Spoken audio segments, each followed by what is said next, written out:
Kumusta mga brad? Sa akin nga po kaliwat kanan yung paglabasan or pagsilabasan ng mga bagong motor. Doon sa Indonesia nilabas nila yung bagong Honda Beat at naglabas din si Yamaha doon sa Indonesia ng bagong NMAX na NMAX Turbo Kuno na kung saan nga po hanggang ngayon nagtatalo-talo pa rin yung mga tao. Sabi kasi ng iba mas pumangit daw yung itsura. Pero sabi naman ng iba mas gumwapo daw yung itsura. Plus may turbo pa. Samantalang yung concern naman ng iba baka sobrang mahal daw na hindi nga po malayang mangyari dahil sa mga kamoting ahente.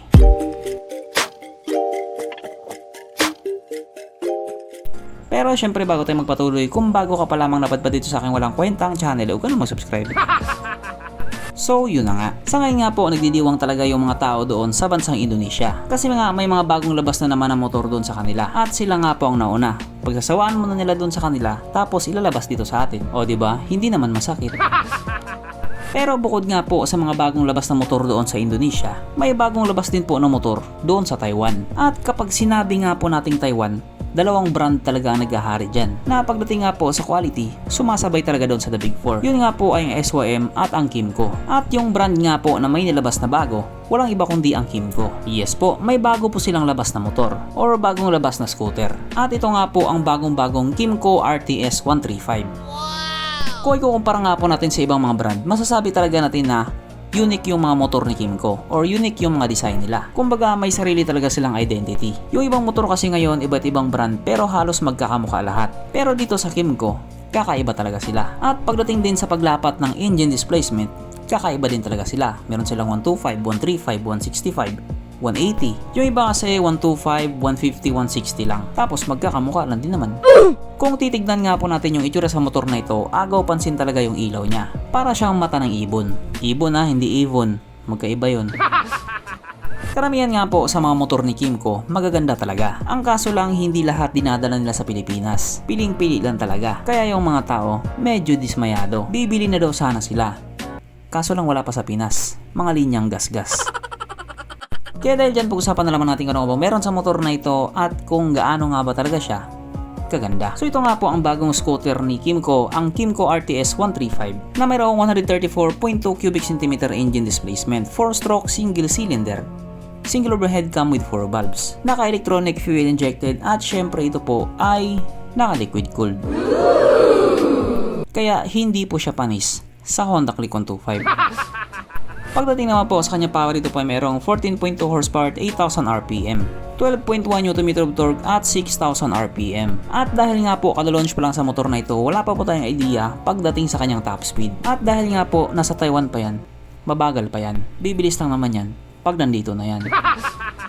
Ang kanyang tangke ay kaya magarga ng 7 liters fuel tank capacity na kumukonsumo naman na po ng 46 km per liter. So para nga po sa scooter na 135cc, matipid na po siya sa gasolina. Pero syempre nakadepende pa rin yun kung paano ka pumiga. Kasi kung piga ka lang ng piga, malakas talaga sa gas yan. Hindi pwede sa Mindanao yan. Ang sukat ng niyang gulong 110/70/12 sa harap at 120/70/12 naman sa likuran. Syempre pares na po itong naka-tubeless. Pagdating naman po sa kanyang braking system, ito po ay naka-disc brake sa harap at disc brake din po sa likuran. Syempre meron po itong ABS. Ang kanyang seat height ay mitaas sa 795mm at ang motor nga po na ito ay may kabuuang bigat na 124 kilograms. So para nga po sa isang 135cc na scooter, sakto lang yung bigat niya. Mapunta naman po tayo sa iba pa niya mga features. So ang mga ilaw nga po sa motor na ito, naka full LED na po. At speaking of ilaw nga po, katulad ng sinabi ko kanina, yung headlight niya parang mata ng ibon, na medyo nakapikit nga po ng 80%. Yung taillight naman niya, napakaangas din. Para siyang pangil ng cobra. Kapag meron ka nito, wala kang talo. Ang kanyang gauge panel ito po ay naka-colored LCD display na napaka-visible nga pong tignan kahit nakababad ka pa sa arawan. At dahil ito nga po ay bagong motor, naka-smart key na po ito, nakakilis na po siya. At ganyan nga po yung itsura ng pihita niya, parang takip ng galon. At syempre hindi rin po mawala sa motor na ito ang kanyang USB charging port na para kahit saan ka nga po magpunta hindi ka na mangangamba na baka malubat yung cellphone mo kasi nga manonood ka pa ng Cornhub. At syempre ang kanya nga pong pangmalakasang feature, meron din po itong TCS or Traction Control System na ginagawang basic na nga lang po sa brand na Kymco. Ito nga po yung mekanismo na kapag dumaan ka sa isang kurbada at madulas na kalsada, Kusa nga pong mag-adjust yung gulong mo sa likuran para hindi ka sumemplang. Ganon po kalulupit yung mga motor na doon. Kahit mga mababang displacement, may TCS or traction control system. Hindi talaga nila tinitipid yung mga tao doon pagdating sa mga pangmalakasang features. Unlike dito sa atin, kapag may bagong nilabas na motor, una CBS lang muna. Tapos pagkalipas ng ilang taon, lalabas yung EBS. Tapos mag-aantay ka ulit ng ilang taon, ilalabas nila yung may TCS. Ganon nga po sila sa atin, pautay-utay. Masyado nila tayong tinitipid. Tapos ang mamahal naman ang mga motor nila. Kaya kahit hindi ka marunong magmura, mapapamura ka talaga. At katulad nga po sa iba pa nilang mga motor, yung gas tank cap niya, nakalagay na rin po sa may harapan. Kaya kapag nagpagas ka, hindi mo na kailangan tumayo. Pipindutin mo na lang siya at kailangan mo rin magbayad. At ang kagandahan nga po doon, kapag nasa harapan na yung gas tank cap niya, mas nagiging malawak po yung underseat compartment niya. Kaso lang, ang kulang nga po sa motor na ito dahil ito nga po ay bagong unit or bagong model, wala na po itong kickstart.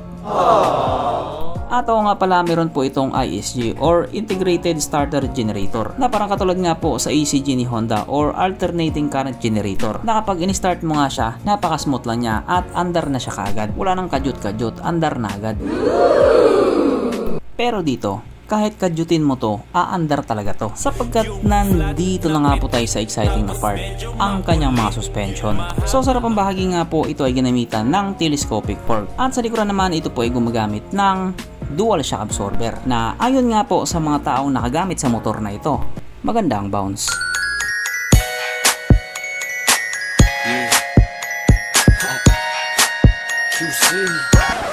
At dahil ayokong nabibitin ka, meron pang isa.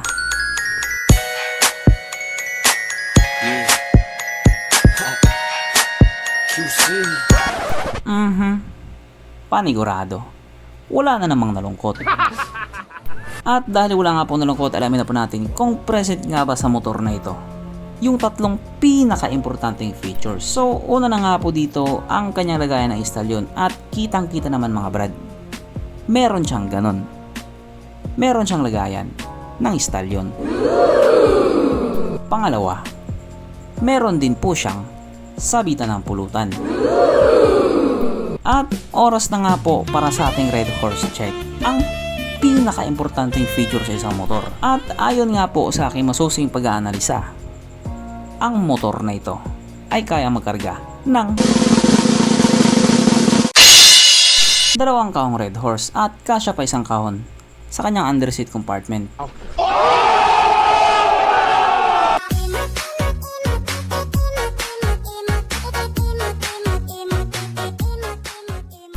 So therefore, ang motor na ito ay talagang highly recommended.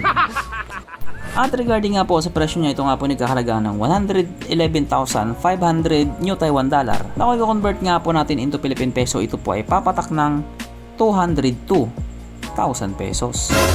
Syempre automatic sasabihin nyo talaga, napakamahal naman yan. Pero kasi, yun lang naman po ay presyo sa Taiwan. Magkaiba din po talaga yung presyo dito sa atin at yung presyo sa kanila. At para nga po sa tanong kung ilalabas pa ito sa Pilipinas, hindi ko po alam. Si Kim ko lang ang nakakaalam. So hanggang dito na lang muna mga brad. Kung may gustong sabihin or gustong idagdag doon sa mga sinabi ko, mag-comment ka na lang sa baba. Okay, bye.